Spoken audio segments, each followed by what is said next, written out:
ako'y lansones. Napakita ko siya online. Huminga na ako lansones sa Philippines. So, good thing na sa online available. Try na to ni. Longkong mo daw ni. So, since mahal man kayo siya, kano na to hasta pangit. Para sa ulit. Yatay. Kalimut ko pila ni pero. Basta. In fairness. Magtangis siya. Sana tamis.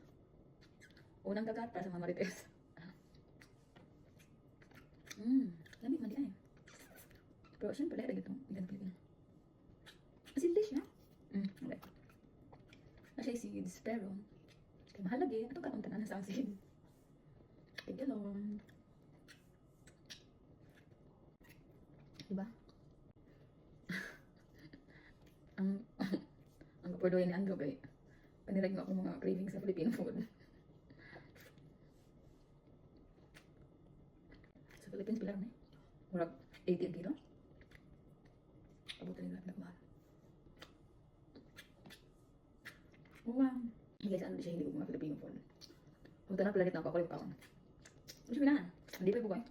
Wow.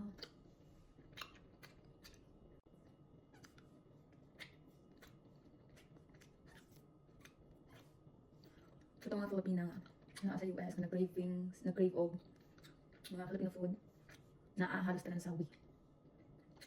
Pwede niyo lang akong code para parehata makain ka. Sure, what? Business. Kaya. Kaya tayo. Real mo na. Last na good, promise.